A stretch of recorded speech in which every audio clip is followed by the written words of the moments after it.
Okay, so yesterday we started looking at the answers of different Rishonim as to why, if in theory the rabbis have the power, based on their authority of uprooting the Torah to fun sugya in and of itself, but if they have the ability to tell you don't perform a mitzvah, because we're worried that in the performance of a mitzvah or in pursuit of the performance of a mitzvah or something like that, you'll violate an Isser, so why do they implement this mechanism only in limited circumstances? And the classic case the Rishonim bring to contrast shofar and lulav is milah. Right? So we started with the Ritva. And for the Ritva, it sounds like, according to the Ritva, the rabbis don't want to, or they perceive themselves as not having the authority to do a frontal assault on something that's definitely a Torah mitzvah. But if there's some sort of doubt involved, so then that already gives them their in. So shofar and lulav, which depend on the calendar, so at least they are instituted in a way that it's related to some sort of doubt. But when it comes to milah, which is not calendar based, but is days based, so that's not the case. That was the Ritva. Then we saw Tosfot, and Tosfot gave two answers. Now, if you remember, I laid out what I think is a helpful sort of three axes to think of in terms of rabbinic legislation. That there are three reasons why rabbis might choose not to set up a degree, because these are the three factors the rabbis care about. Right? One is, how likely is it that the Torah law will be violated? The second is, how bad would it be if the law in question was violated? And the third is, what is the cost to people's lives or to the halachic system to set up such a decree? So Tosfos, his first answer was on which axis? Cost. Right? Because Tosfos said, look, by milah, there is a concern that you might violate Shabbos to carry the baby, the knife, the whatever. But milah is really, really, really important, because there are 13 expressions of covenant associated with Brit, as its name indicates, and therefore it's not worth the cost to the halachic system to prohibit it. So yes, logically, it makes sense to prohibit it, but we're not going to. Yeah? If you were to miss the Brit milah, can you do it the next day? Yes. Okay. Yes. But milah bismana is the main mitzvah. Right? Milah bismana is the mitzvah. Right? Bayom hashmini yimol b'sar lato. Right? It's not like a lechatchila. Right? That is the day, and anything else is you missed it, so the guy still needs to be nimol. Right? But it's not. But obviously, the eighth day is when you're supposed to have a bris. That's what the pasuk says. So that was the first answer of Tosfos. The second answer of Tosfos was on the concern axis, right? Which was, milah is normally done by professionals, and professionals are less likely to mess up or need training or whatever the case may be to end up in a situation of Shabbat violation, as opposed to shofar or lulav, which is in the hands of the laity. Right? That was the second answer in Tosfos. Okay, so we go back to this last source and get a few, we don't have to go through all of it, but let's look at a few of the other positions, because as I said, there are many suggestions given in the Rishonim, and we'll just try to sort of frame them or place them in the framework we set up, and then we'll see the Taz. Okay? So, the top of the second column here. Who wants to take third possibility? Gavi. I know you're dying to. Which one you said? On the second column, the top second line. Inami.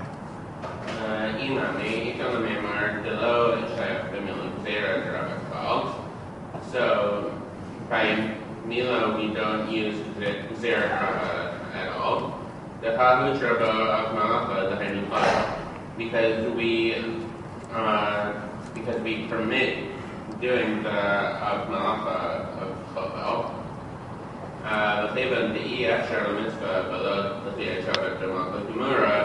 And since you can't do the mitzvah without pushing off Shabbos for true malacha,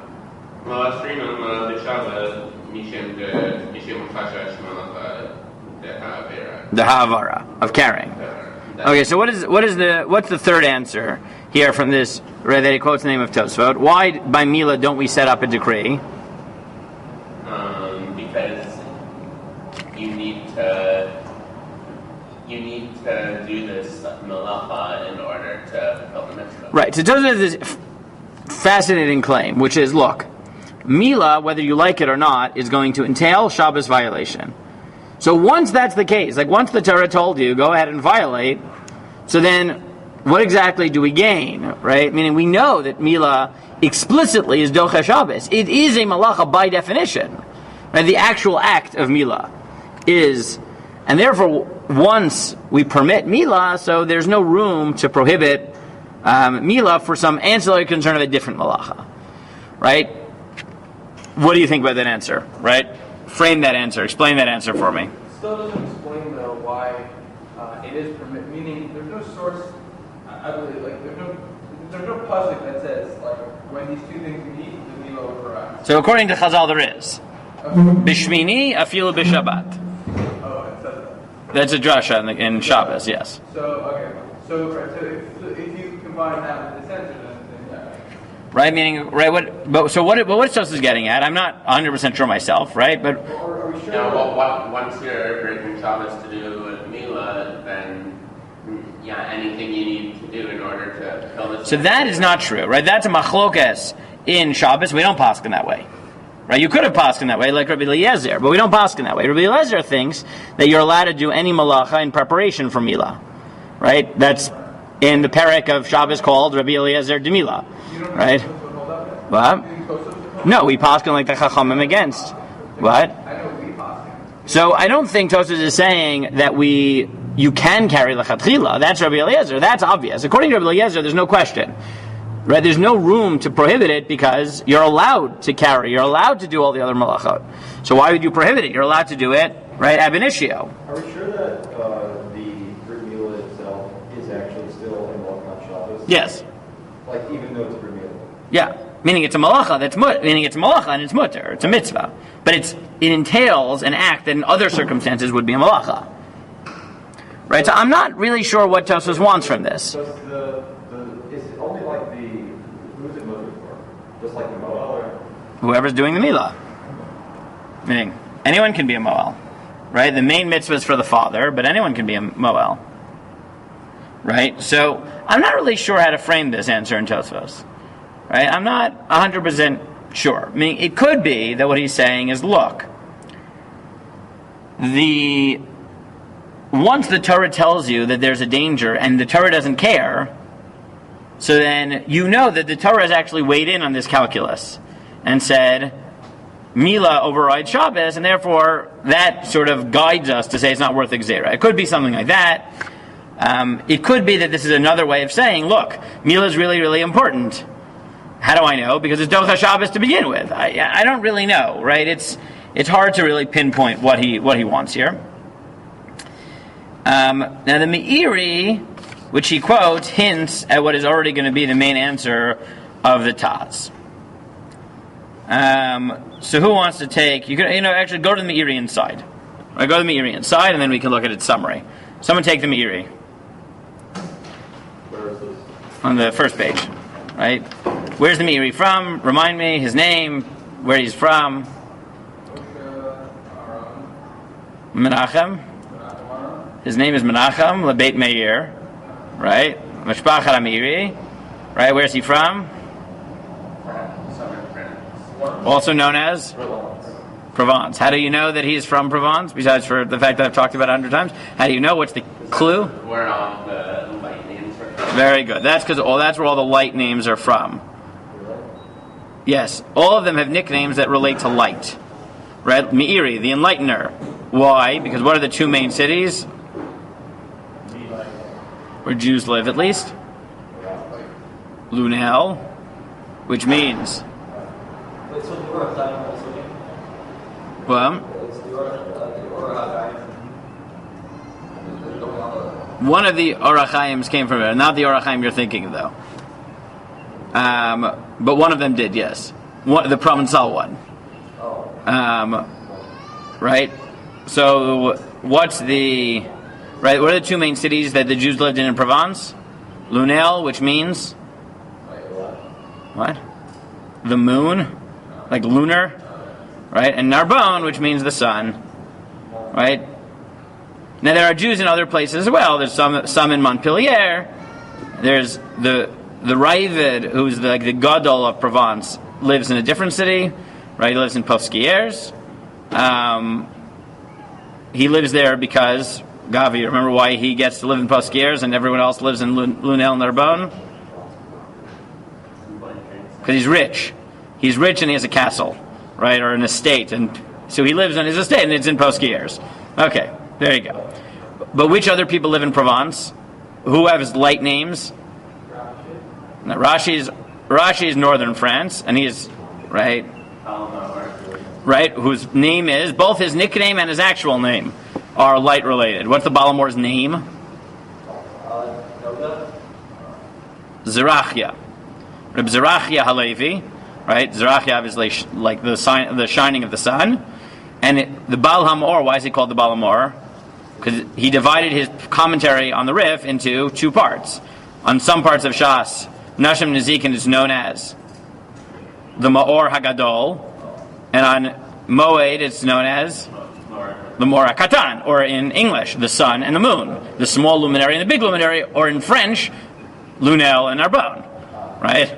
Hence, right, they're all very into this. So you have the Sefer HaMeorot, you have all types of light obsessions in Provence. Miri is one of them. Miri is a bit later.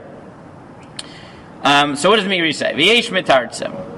Who wants to take the Miri? Good, Yaakov.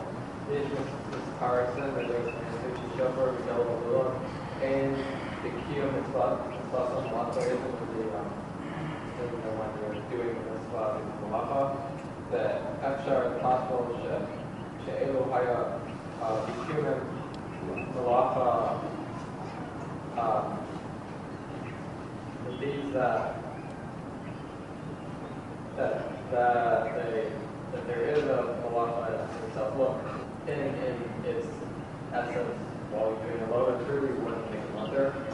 After Shikay, and after Sokol, she is shot to this blossom, Shema Yovo with it, everything that there's a concern in the mitzvah that you might come to do halacha, into Shetirche. Right? The law is that it should override.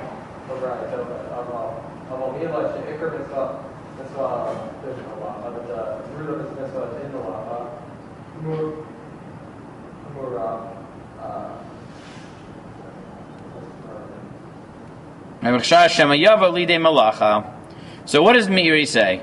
The Taz essentially is building on this, even though he doesn't know that. Right, but essentially he's going to say the same thing. The Meiri introduces, and this might be what Tosfos meant, I don't know, but what's the Meiri's thesis? It's a very fascinating thesis, and this is why we have these 2 days of shir, is to get to this thesis that the Taz introduces, but it appears in this Meiri and maybe in Tosfos. Right, what's the thesis? Yaakov, you read it, so what's the thesis? That since there is that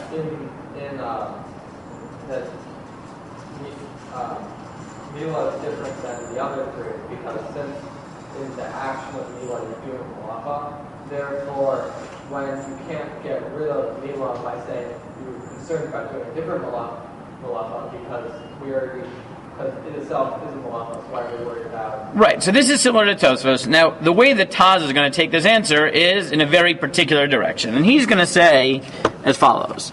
Right, he's going to say that the rabbis have the authority to prohibit the performance of a mitzvah in a case where their banning of the mitzvah does not explicitly go against a dispensation in the Torah. But if the Torah grants a dispensation directly, the rabbis no longer have the authority to forbid it. Meaning what? Shofar is not a malacha. And therefore, does the Torah ever bother telling you you're allowed to blow shofar? No, because You're allowed to blow shofar on Shabbos, so why would the Torah tell you you're allowed, right? It's not a malacha. So the Torah never bothers telling you explicitly. It's implied, because it's just not usher. And therefore, if the rabbis want to, they can prohibit it, because they're not going against an explicit statement by God, you're allowed to do this. It's implied, but they're not coming head to head with a specific pasuk. But by Milah, where it, as Chazal understand it, it actually entails a malacha, and therefore God had to come and say, as Chazal understand it, Bishmini afilu b'Shabbat. So the Torah explicitly said, we know you might think this is usher, but no, I, God, am okay with this. Then the rabbis lose their ability to prohibit. Right? This is the thesis that seems to emerge from the Iri and is explicit in the Taz. And this is, as I said, is what becomes known as the Taz Hayadua, the well-known Taz. Right? Now it's a very inviting thesis, right? Because what's the claim? Right? What lies behind this claim? Right? Conceptually, there's a beauty to it, an elegance to it. Yeah, Rami. I think why I like it is because it's like you sort of have these sections of like God's like you have like the Torah, the authoritative command, and then you have what the rabbis are able to work with. And so, when God says something, we have to follow that. But when we have things that are ambiguous, that's what the rabbis say. Right, meaning what is he saying? He's saying, look, the limit of the rabbi's authority is when God said, do X explicitly. And it's a big enough novelty that they're allowed to tell you that not to do X when it's implied that it's mutter in the Torah. But the rabbis, by the very definition of their authority, can't say, God, you said it's okay, we're going to say it's not okay. There's something about that directness, right? Even though, again, by shofar, it's not a malacha, so it's implied that it's mutter, because no one ever said it was usher, right? But God didn't explicitly come out and say, do this on Shabbos. He just said, blow the shofar. At least according to the Bavli, right? We did the Yerushalmi, I don't want to get back to it. Now this is problematic, right? This thesis is problematic. There's something appealing to it, but it's problematic for many reasons, right? Why is it problematic? Yeah. I mean, still telling us to do, God's still telling us to do shofar on. Very good, right? So one is a conceptual problem, which is if you think that the rabbis are allowed to tell you to not perform a mitzvah when God allowed you to do it, so it's not obvious that it's worse to prohibit a case in which God explicitly said, no, you can, yes, do this, right? That that's somehow a greater affront to God than God just didn't even bother saying it was a problem because he had no hava. I mean, it was a problem and you decide it's a problem, right? Conceptually, you have to swallow this thesis that that it's a greater affront to explicitly go against what God said was okay than what God assumed was okay, right? And you don't have to accept that, right? You could just say, look, maybe I wouldn't have known that the rabbis have the right to tell you don't do what God was okay with, or even obligated, right? But once we're willing to swallow that pill, so, okay, there's no difference whether God implied it, whether God said it, right?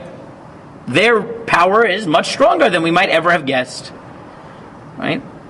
There is a second set of problems, and this is where, if you want to see everything ever written on this Taz, that's where you can go to Reb David Cohn's book, and I gave you the link, you can look, you can see, is that there are several hundred cases, Rishonim and Achronim and Gemaras, where it implies that that's not the case. And you have to come up with a teretz for every single one of them, which is mildly nightmarish, right? So, there are a lot of them, right? Are these cases where like the rabbis are specifically not saying like the Torah says that a woman is tmeya after she gives birth, 7 days for a boy, 14 days for a girl, and then any blood that comes out is halachically defined as not tameh, even if it's coming out for 33 or 66 days. And the rabbis come about and say it is tameh, derabanan, right? That's right. The Torah says tahor. It's tahor. It's called, even in Chazal, it's called dam tahor, right? Tahor blood. I remember when I was learning Nida in YU. right? This was the first one I said. I was like, what are you talking about? Right? The Torah said this is not dam nida, it's permitted. It says that. It's a pasuk. It's dam tohar. And rabbinically we say, no, it's tameh. Right? It's a pasuk. It's difficult to understand because that's a stringency. Well, I mean, it's not as difficult to understand. correct. So you could defend it. You're right. You could say, oh, they could do it l'chomra when they're telling you just not to take advantage of a heter, but maybe they can't do it for a mitzvah. Or Vazner on that one says, in a even wilder thesis than the Taz, because you have to get even crazier, and this is why this one sticks in my mind, because Rav Vazner is so wild. Like the Taz is wild enough that Rav Vazner is even like more. Rav Vazner says no, because the rabbis can't explicitly prohibit something that the Torah permits. But the reason we treat all blood as tameh is because of a minhag that women accepted upon themselves, as the Gemara says. That Rabbi Gezeirah said, B'not Yisrael hechmiru al atzman. And he says, top down, the rabbis are limited. But the hamonam, if the laity choose to have a minhag, they have more power than the rabbis and can actually have a custom which goes against the Torah. Rabbis can't, but your average person on the street, if they decide to have a custom, right, which is... I haven't recovered from that piece in Rav Vazner, and I learned it like 10 years ago. But it's wild. I think, were Ora and I learning Nida the same year? We might have. I've been angry about it for quite a while, and, it's one of those things that halachic issues in Nida tend to be a common topic in my house, because my wife is a Yoetzet Halacha, so she's learned Nida for many, many years, and answers Shailas in Nida. So, every so often it actually comes up, right? I get angry every single time, right? It's just such a bizarre position. Rav Vazner, if you don't know, he was a posek in Bnei Brak who died just a few years ago at, I forget how old he was, 104, 112, I don't know. Things were floating on. He was very, very, very, very, very old. He spanned like 3 centuries, right? He was tremendous Talmud Chacham, but this is one of the wilder claims that I've ever heard. Has anyone gone through all the gospel of Taz and resolved them? Yes, this book that I gave you the link for, Reb David Cohn in Brooklyn. Reb David Cohn just wrote a book called the Taz Hayadua with all the problems and all the proofs for every single possible thing. Again, did he miss one? I don't know. There are literally hundreds of examples in that book. It's unreal. He's a very serious Talmud Chacham. He's a very serious person. Apparently he has been that way since he was a little kid. Meaning he was. Taz was his hero. He wasn't going to let What? Taz was his hero. I don't know. Meaning he was Rav David Cohn. I mean, he's still alive. He's a posek in Flatbush, but he was Rav Lichtenstein's chavrusa back in Chaim Berlin, and Rav Aaron said that he was the person who on Purim would get drunk and then would just start spitting off Tosfos Baal Peh from all over Shas. So apparently he's been this way since he was a little kid, like a teenager. So he's a very smart person. So yes, look, people have interesting hang-ups on what they want to write books about. So he wrote a book on the Taz Hayadua. Okay, look, there are all types of interesting books out there. They drive me a little bit crazy sometimes because, whatever, even if they show tremendous erudition, I'm just like, why? Like Otsar HaKippa, it clearly shows tremendous erudition, but it's over 1,000 pages on the minhag of Kippa. It's unbelievable. There's also one just on Hagba. It's like, I just don't understand.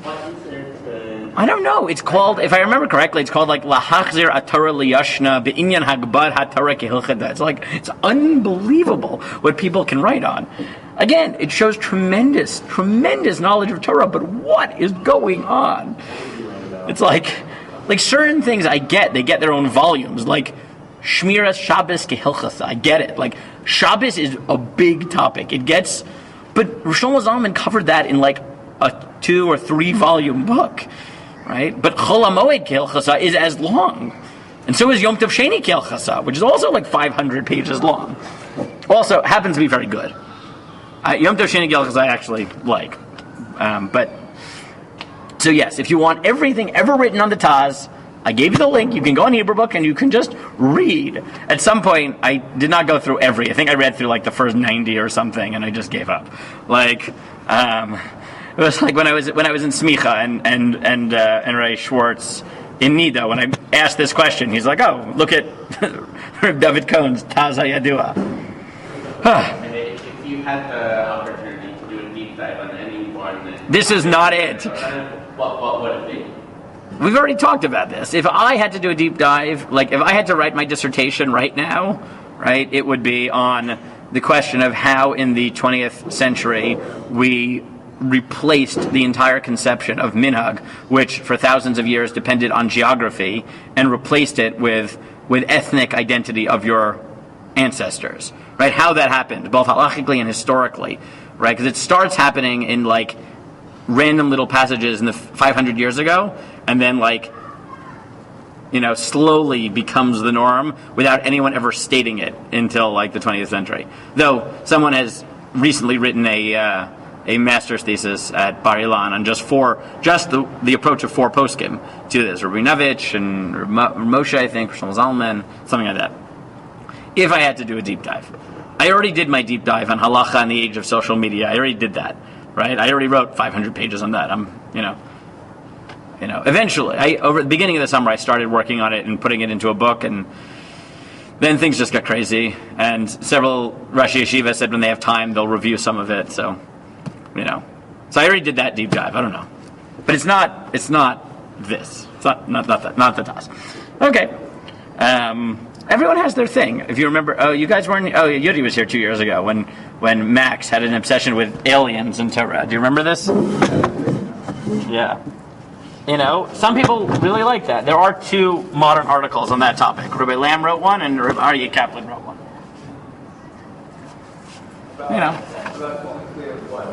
Aliens and halacha, halachically, hashkafically, theologically, fascinating. What? It's fascinating.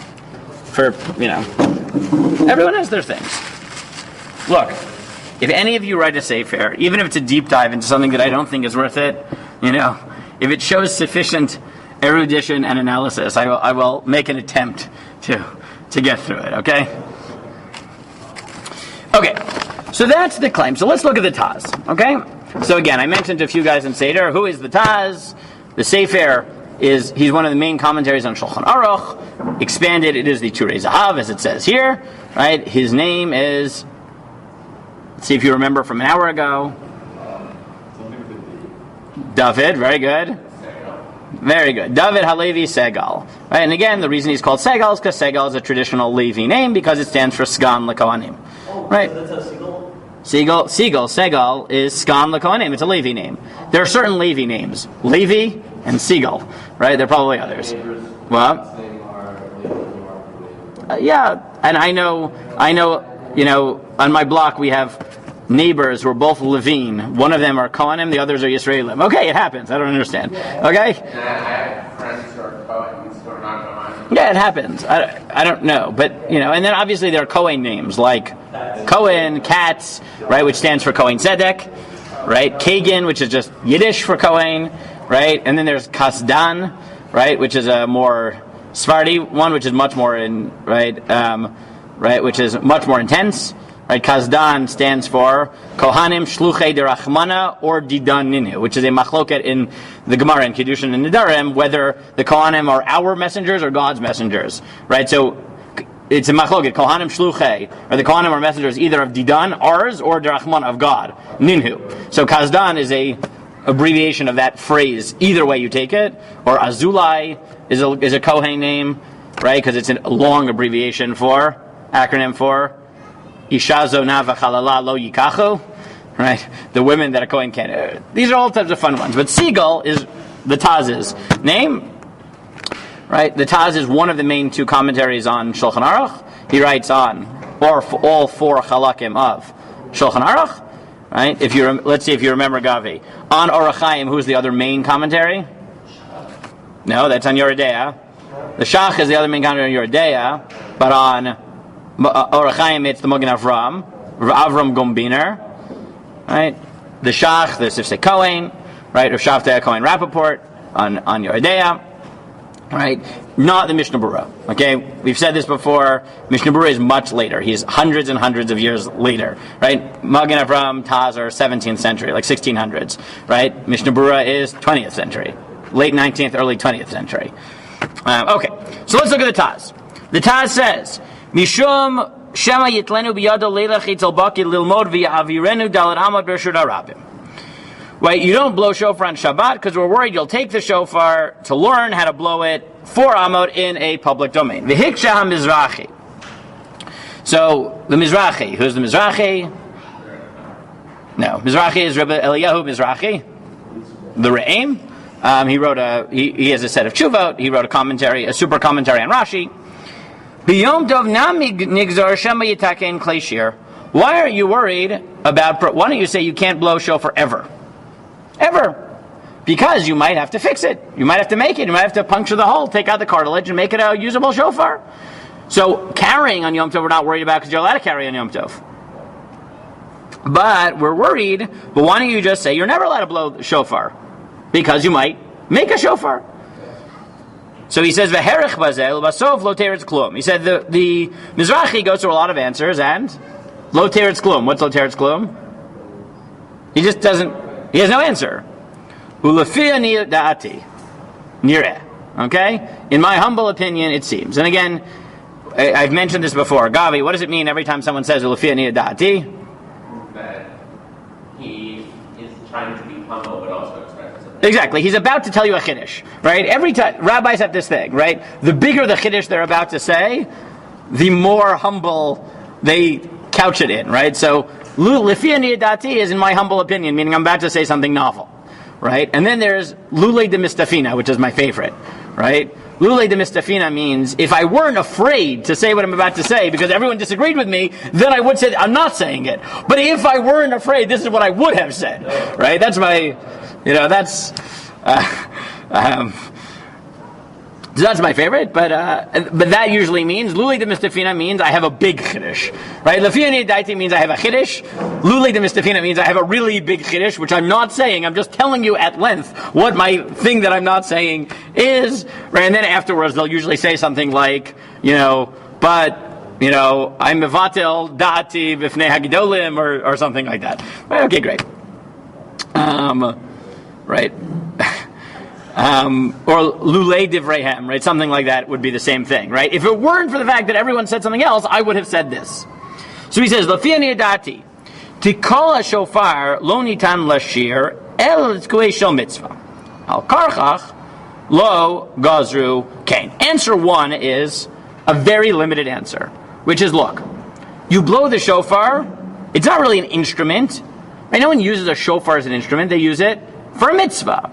And therefore, the application of this Gezeirah is so narrow that it's not worth making a Gezeirah. Because A, it's very narrow, and two, the only real application is a mitzvah. So you're directly attacking a mitzvah. So we're not going to do that. Yeah. Isn't the shofar still don't we complete the mitzvah by using the shofar as an instrument? So isn't the shofar still an instrument? Good. Yes, potentially. Yes. Lumdishly, there's a lot to what you said, that the Torah defines it as a shear. Right? That doesn't mean it's a... I don't know if this is true. I don't know. Maybe Bill did use shofar as instruments. But this is the Taz's first claim. Yeah, Ezra. If you're saying that you're not going to do just because you're directly attacking the mitzvah, but in no it's just directly... So he hasn't said that yet. Here he's just saying it's not worth it, basically, right? The only application of this is the mitzvah, so we're not going to do it. His more radical thesis is what he says after. V'od nirah lataretz, and then he says, De'ein lahem ligzor v'la'akor ligamrei dar Torah shetzifta l'kol b'yom zeh. Answer two is, rabbis only have the ability to tell you to not do a mitzvah sometimes. But they can't uproot the existence of a mitzvah. That is out of their authority. So he says, to tell you not to blow shofar on Shabbos, that's to tell you the mitzvah of shofar exists. It's just don't do it sometimes. To tell you don't blow the shofar ever because we're worried you might make a shofar is to uproot the mitzvah at its core. That you can't do. He says, yeah. According to that logic, if we were to have one day of Rosh Hashanah, would that mean that we would blow shofar on Shabbos? Not necessarily, because you could say, I told you not to blow it this year. That doesn't mean I told you never to blow it. I told you this year. He means definitionally. Right? That if you were to tell someone, don't blow the shofar ever, that is uprooting something at its core. So, they blew Shabbos Shana in the Mikdash. Did they blow in all over Yerushalayim where they ate and reached? Tomorrow. Okay. That's where the Gemara calls it mikdash. The question is, does mikdash mean mikdash Yerushalayim? And is it true? Is it the same for shofar and lulav? Right? That's tomorrow. That's a fascinating sugya. That may be what we get to before break. I don't know, but we'll try to finish it up. Okay. But that, I think, is a much broader question in general. How do we define the relationship of the kedusha of mikdash and Yerushalayim and things like that? Okay. Lo medakar legamrei. Kevan shebelo Shabbat token b'yom tov. V'zeu v'nira shezeu b'chlal masha susag l'Torah. V'lo lavar al divrei Torah. This is what it means to set up a protective measure in the Torah and not to violate the Torah. Dizehu la'avor al divrei Torah la'akor legamrei. Right? You can't say that that's protecting the Torah because and what's the Taz's argument? Right? He says you can't uproot something in its entirety because then you can't plausibly fit it in the relevant category that gave you rabbinic authority to begin with, which is you have the right to protect the Torah. You can't plausibly say you're protecting the Torah when, right? You're totally uprooting. To say sometimes don't do it, that's a balancing act. But to get rid of it, that goes beyond rabbinic authority, and therefore you can't do it. And he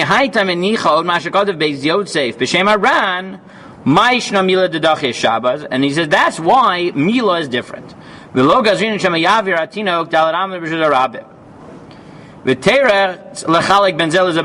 Ran, he doesn't like his answers. And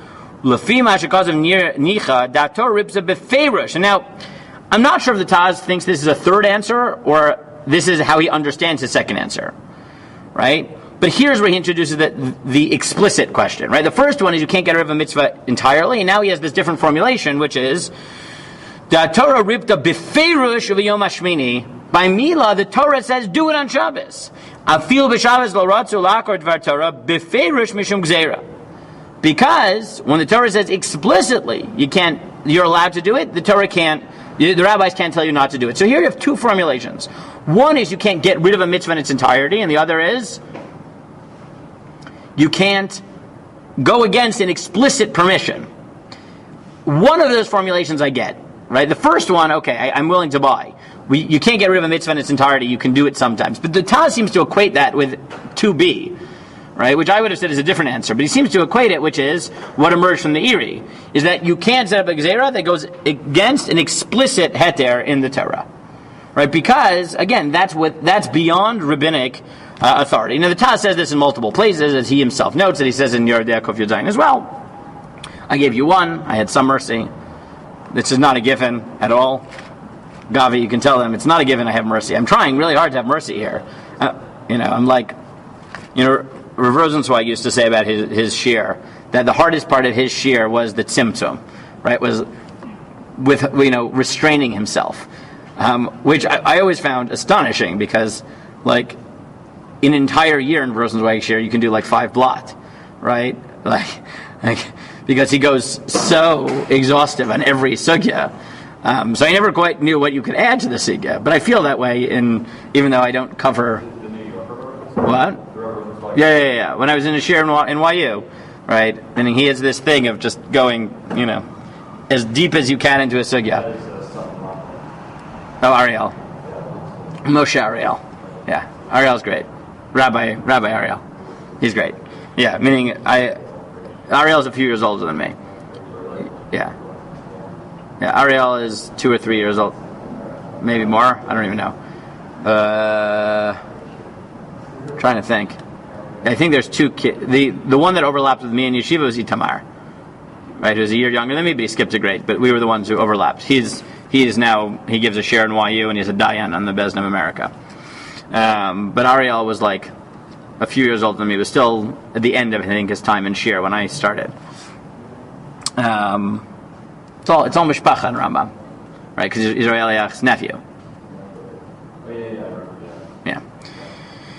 Okay. So that's the Taz.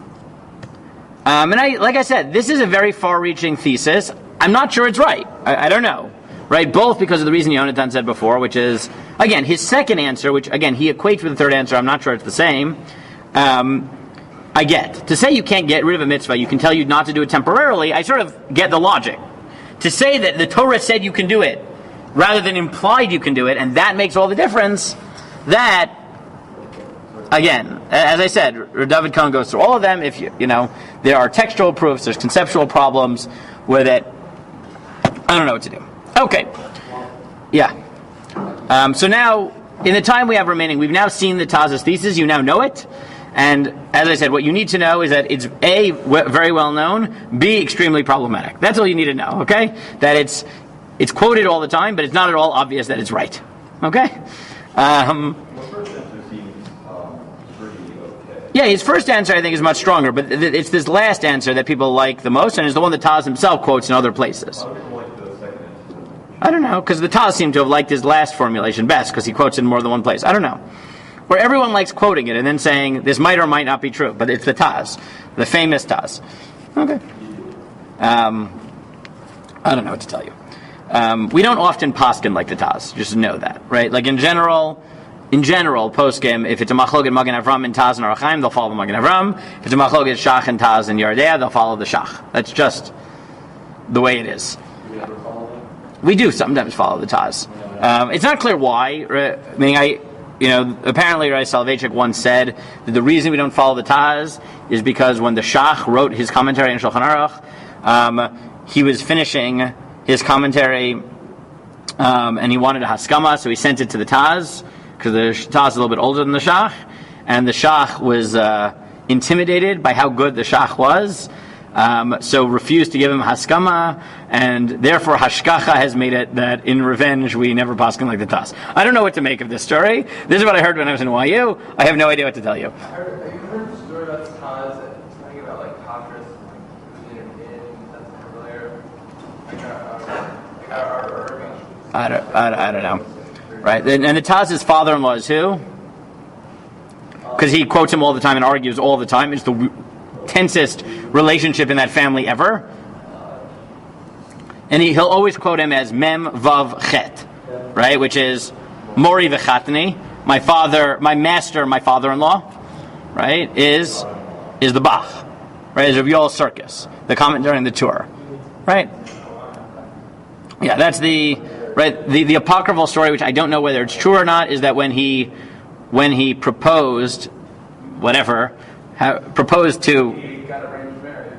Yeah. So apparently, as the story goes, the way it happened was that the Bach was giving a shiur, and he came across a pasuk, and somewhere in Navi, like Yechezkel or something, and rabbis traditionally aren't so great at Tanakh, but his daughter was an expert in Tanakh, so he called in his daughter to weigh in on the pasuk, and he was so happy that she got it and she knew exactly where it was from that he started singing his daughter's praises. Oh, you're brilliant, you're as radiant as the Levana, or as radiant as the moon. And the Taz said to the Bach, can I be Mekadesh the Levana? That's the apocryphal story as it goes. I don't know, right? I have no idea. When I was in Poland on the Poland trip, in Shana Aleph, that was the story they tell at the Taz's grave. Okay, I don't know if it's true. I wasn't there. Why do we take the rabbin who say something into account when discussing their ideas? What do you mean? There are times when we discount or give more. Because psak is a balance of three things essentially: independent analysis of canonical sources, right? Meaning, how do you understand whatever you count as the canon? Let's say Chazal, right? Let's say. But even that's not clear, right? Meaning it really means Bavli, but it doesn't mean Yerushalmi, doesn't mean Brisa, doesn't mean Midrash, doesn't mean Agadic text within the Bavli, doesn't only mean halachic text. Complicated question, but whatever you count as canon for these purposes. The second is authority, right? And the third is custom, is minhag, right? All three sort of work together, and it's a balancing act when you paskin. But authority is clearly one of them. Right? It just is. We can talk about why that is, but it is. Okay. The Meiri gives another answer, and that was going back to what I pushed aside before, but the Meiri actually suggests this, which is maybe that we actually do make Radin Paskin like Rabbi Eliezer, right? Namely, that maybe we Paskin like Rabbi Eliezer, that at least on a biblical level, it's permitted to carry for Milah, and therefore we're not going to prohibit it rabbinically because you're allowed to carry, right, on a biblical level. Rabbinically you can't, but we're not going to set up a Gezeirah. Right? So if you look at the last line here in the Meiri, he says, V'od sharim min haTorah af machshirei mila dochen et haShabbat ela shechachamim asru bekach. Right. Answer 2 is maybe mila. It's really permitted even to carry in all the preparatory stuff. So why would I prohibit it? Because you might violate Shabbos. It's going to be pretty hard to violate Shabbos because you're allowed to violate Shabbos. So. Why you said that that's just a regular that you're allowed to? Right, meaning we don't paskin that way, but the way the Meiri understands it is that we paskin that way on a biblical level. We just don't paskin that rabbinically. Why But rabbinically would you be like what's the rabbinically, we tell you, make sure you get everything there before Shabbos. Bring the baby, bring the water, bring the knife, bring the whatever. why if it's allowed, what's the point of putting that? Yeah, it's a good question. But this is Meiri's claim, right, is that we fundamentally paskin the Rabbi Eliezer. Now the third answer is the third answer in the Meiri is the third answer in the Taz, right? V'yesh mitartzim shalula v'shofar megillah lo nemer aleim beferish shivnasin v'shabbat. Right? The third answer is very explicitly the Taz. The difference is, does the Torah say explicitly do it, or does it just imply it? If it says explicitly do it, so then you're allowed to do it. If not, not. El shehutru min adin mitzad she'ena malacha. Right? It says there it's just implicit. By shofar, it's implicit that you are allowed to blow shofar on Shabbos biblically because it's not a malacha. But the Torah doesn't say you're allowed to blow on Shabbos; it just says, it never says you can't. As opposed to Milah, where it says you can. Once it says you can, the rabbis can't pull that authority away. What? I didn't say I didn't take issue. I'm just telling you the Meiri says it as well. Okay. So let's summarize what we've seen, then whatever answers we get through. Okay. So again, the question that we've been dealing with, and as I said, this is somewhat a meta question, which is the nature of rabbinic legislation, is why do rabbis tell you don't blow shofar on Shabbos, don't take the lulav on Shabbos, and then other things they let it go like milah. And as we said, some of these answers just seem to go along the axes we suggested yesterday. Right? That the cost is too high to prohibit milah. That was the first answer in Tosfos. Milah is just super important. The second answer was along the axis of how likely it is that it'll lead to a problem. Right? So Tosfos said, well, mo'alim are less likely to make a mistake than the average person on the street. So the risk isn't so high, so it's worth, right? It's worth making Gezeirah. The third is to say, look, it's not in their authority to do this. Why? So one answer in Tosfos was because, look, the Torah already said you're allowed to do chavala. So once you're allowed to do chavala, who are we to weigh in and tell you can't do it because you might perform a different malacha? This is clearly strong enough to override malacha. Then you have different answers in the Taz. You can't uproot a mitzvah in its entirety. What's the logic behind that? Because what gives the rabbis their authority is to protect the Torah. But once they're uprooting a mitzvah in its authority, its entirety, it's hard to say that's protection rather than an attack. Right, then you have the Meiri's last answer and the Taz's famous answer, which is it's a difference between when the Torah implies that it's mutter and says explicitly it's mutter. Right? I mean, there's another problem with the Meiri, which is the problem that Yudi said, is the Torah doesn't actually say you're allowed to do milah on Shabbos. Chazal have a drasha on the word bashmini that it means afil b'Shabbos, and he takes that as explicit enough. Right? What is the status of that drasha? Is that a makhluk? No, I mean it sounds like a real drasha, but it's it's not like explicit, right? Bishmini could have just meant on the 8th day rather than on the 8th day, even if it falls on Shabbos, right? It's not explicit; it's subject to drasha, so it's also a little bit weird in that sense. And again, the fundamental problem is I think the conceptual problem that Yonatan raised, which is why, right? Meaning, at the end of the day, the Torah says I get his second answer that there's a difference between saying don't do the mitzvah sometimes and don't do it ever. That I get. Right? Because then that's the difference between protecting the Torah and attacking the Torah. But this answer of there's a difference between when the Torah says explicitly you can do it and when it doesn't tell you can't do it because whoever thought it was usher, right? I don't really know why that holds water. Meaning, you would think that if it didn't even enter God's mind, so to speak, that it would be usher, that would be good enough reason to say it shouldn't enter your mind either, right? The Meiri and the Taz just say, nah, if God implied that it was mutter because there's no reason for it to be usher, so then you can prohibit it. But if he had to tell you it was mutter, so then you can't do it. I don't know.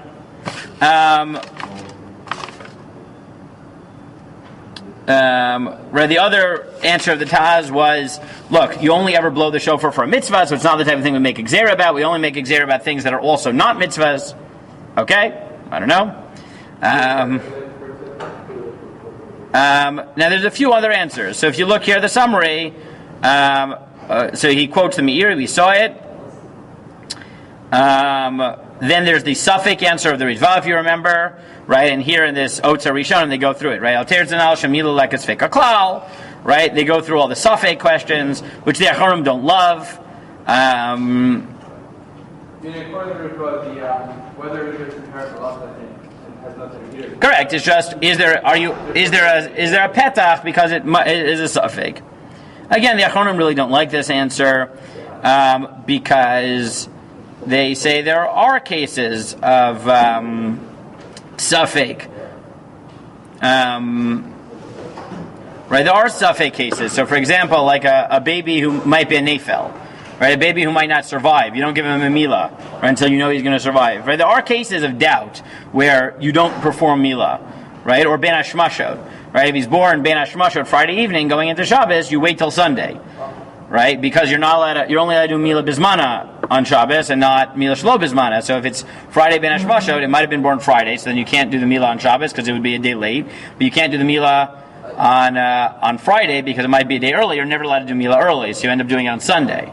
I guess I have a question on that case. Like, Yeah. if like like you have a rogue like mopel who like decides that so like you have a baby born Banish Machos on Friday, and then you have the decides to do the bris like at exactly that time the next Friday after doing Banish Machos. Is that kosher? I mean, what do you mean kosher? Like it's kosher, post facto, it's kosher, it's a milah, but it's usher. Wait, why can't you do it Banish Machos? because if it's part of the previous day, if Banish Machos is part of the Very good. So there's two answers I could give to that question. One is a practical answer, which is, you don't know exactly what time in Ben Hashmashot tends towards day and which one tends towards night, right? So it could be that you'll end up doing it, that it was born at the time that tended towards day, and now the Ben Hashmashot is tending towards night. That's the very practical answer. The more conceptual answer is that many of the Acharonim, and this is implied in certain Rishonim like the Ritva as well, is that Ben Hashmashot is not a normal suffix. Right? It's in the very extreme language that the Acharonim really like using is Klape Shmaya Galia Safeku. That even for God it's a doubt. Meaning it's definitional. It's definitional. It's a chalot doubt. It's not that we don't know, it's that it is, by its very definition, a doubtful time that shares properties of day and property of night. And therefore, you always have to treat it with the stringencies of both by definition. It's a ritva, so I can't it does have it has quite a good pedigree, but it's, yeah. So it's not that all of Banish Machos is part of the day and Banish or all of Banish. Correct. It's that some part of it is part of the day and some part of it. No, so it's either part of it is day, part of it is night, or the Ritva's claim is that no, all of it is both. Yes, it's a middle zone. It's a time which is neither day nor night, or both day and night. I don't know, whatever you want to call it. Every day is the Yom Well, Ben Hashmashot is after sunset at some point before nightfall at some point.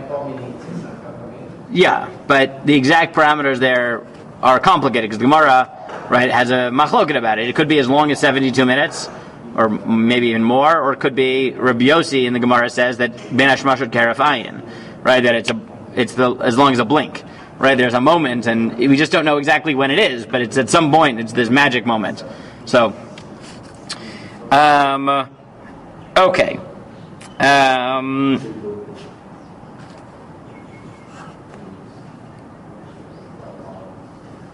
Let's see. Okay, you know what? Most of the rest of the answers that he deals with are really fleshing out some of this, this question of suffix and sveka diyoma and things like that. But we've basically seen all the main answers in Rishonim and Achronim, like 5 or 6 answers. I lost count of how many we said. But as you see, right, it's not just that this is like a local question, right? For most of the Rishonim and Achronim who weigh in on this, right, this is an avenue for them to really attack fundamental questions in the nature of rabbinic legislation. Right, and that's what I said. Like, yes, this is sort of a continuation of the sugya we were doing before. Right, obviously we're discussing it because we were dealing with blowing the shofar on Shabbos, but the questions that they're dealing with are much more universal, right? And it cuts to the very heart of the nature of rabbinic law. Okay, so let's, I think, stop there. Tomorrow what I want